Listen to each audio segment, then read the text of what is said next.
thought we might try something a little bit different. Instead of like doing a proper long podcast, I thought I'd just do like a little 15-minute catch-up of what I'm literally doing today. How's that sound? A cup of tea and all that. So, today's Monday, which is my snood making day. My main snood making. I mean, I make them every day. I don't know why I have to assign a day. So, it doesn't look like a lot, does it? That's a black snood. Only just started, obviously. So, yeah, and I can't say I'm really in the mood for it. I'm too hot. I'm already too hot. And I know it's rubbish to complain about the weather. But I don't do brilliantly well in the heat, it must be said. So yeah, I thought I'd just run through things that I've literally finished and that I don't think I've shown you before. And what I'm literally going to be working on today. So, and maybe like a couple of bits that I've been doing. What do you think?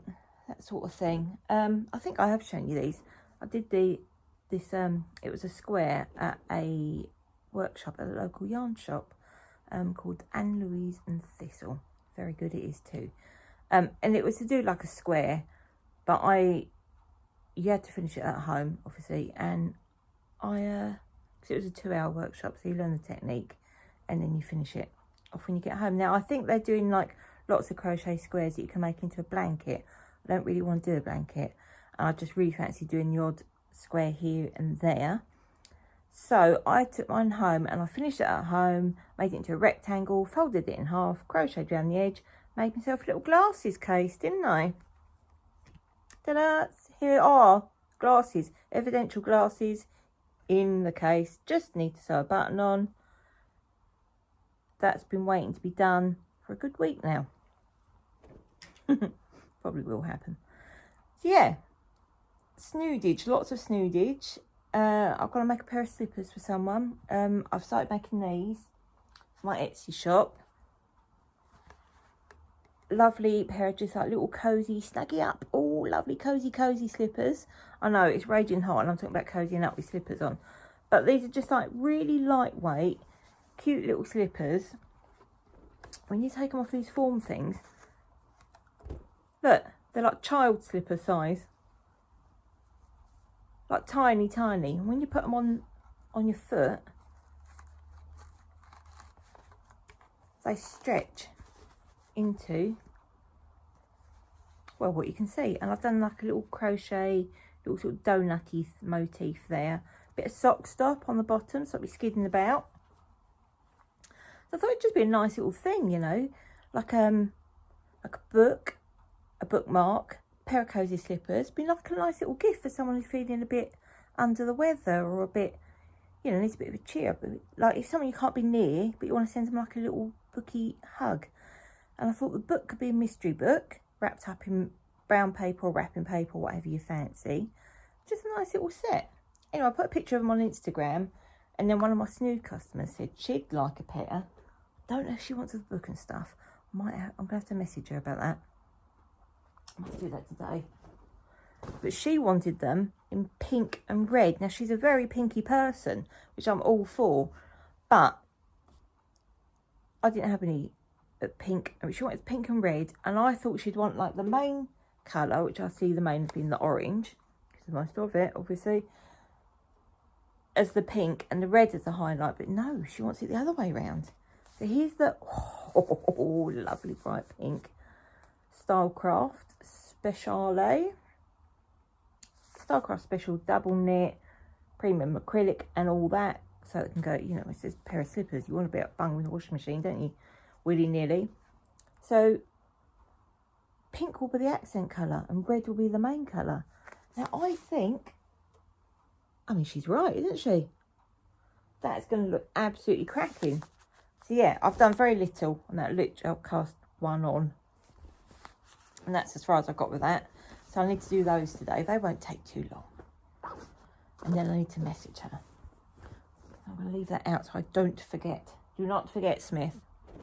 So yeah, that's that snood. I need to update. I've got a little bit behind with my temperature blanket because I ran out of green. So I waited until I went to Haven yesterday, which is the next town along, which is where I buy the wool for this in. This is my temperature blanket. Look, oh, much too warm for me, these colours. This is more reasonable. This is still a bit on the warm side, but all right, manageable. And then, because I ran out of the green, which was down here, or was it? Anyway, I was about a week behind. So I went and bought the yarn when I bought that pink and red as well. So I'll get up to date with that. I haven't added today's on because I only had it on during tipping point. And if you look at that clock there, you'll see it's much too early for tipping point. Much too early. So yeah, I need to get myself straight with that. That's no big deal. And I like doing it. It's massive. I totally miscalculated it. I'm doing strips. I want to do 5 years. So 5 strips. I'm on year 3. But because I'm doing it double knit, and I'm doing the lowest temperature and the highest temperature every day. So that's 4 rows a day. So that makes it like over 1,000 rows long for the year. Oh, such a dip. Anyway, I reckon I'll be able to wrap the house in it when it's done. But I'm committed. And I'm enjoying it. So I'm going to carry on. So yeah, that's my main stuff there. I'm kind of thinking about doing making some project bags this afternoon because we've got the old half price electric this afternoon. Oh, oh no, you haven't seen it. Little cat's just come in. My cat Lulu, she's very beautiful, but a bit hot. If you can hear that scratching, that's her scratching by the front door. Thank you, Lulu, for that little interruption. See, oh gosh, when I went to Haven, it was actually to see something at the local theatre. There's this lovely little sort of art centre called the Spring Art Centre, and they put on like very short rounds of films and theatre productions, and they do like events, cinemas. I've told you about it before, and it's really good. But I went to see, first time I went to see the Haven Light Opera, who are a local amateur dramatics group. So I wasn't expecting it to be, you know, like a West End production, but it was funny for all the wrong reasons. I went to see Patience, and it's basically, if you don't know it, it's a Gilbert and Sullivan light opera, which, you know, you're into it or you're not. They are a bit naff, Gilbert and Sullivan operas, but they're fun. So did you see it? Oh, did you see her? Yeah, it's these 20 maidens, so, you know, young single women of the village who have all in the previous year got engaged to, it's in time of, I think, Napoleonic Wars, got engaged to dragoon guards who are all very swish in their red coats and sort of very sexy, and all the girls love them. But then by the time they pass in through again the next year, the girls have all fallen in love with this poet who's turned up, and they're all mooning about over him. Anyway, so it's these 20 maidens. It's the first song's something like 20 maidens a wee, and they come out in procession onto the stage. And when they came up, bear in mind, I've never seen them before. When they came onto the stage, they couldn't run to 20 maidens, they only had 13. And out of the 13 maidens, I would say only one of them was under 70. And it's just really funny. It wasn't meant to be funny, and I laughed, but I laughed with my hand over my mouth. I didn't do a big guffaw so that they all knew. And of course, when the dashing dragoon guards came out, they looked like Dad's army. And it was just... I think if they'd played up to that, if they'd set it as if they were, you know, like 20 widows rather than 20 maidens, or like 20 women that live in the sort of thing that my sister lives in, one of those over 55s housing units where they have like entertainment and stuff. And maybe that if the dragoons had been Chelsea pensioners, they could have played it like that and it would have worked brilliantly well. But it just made it quite ridiculous. I really enjoyed it. But I did leave in the interval, so I didn't enjoy it that much.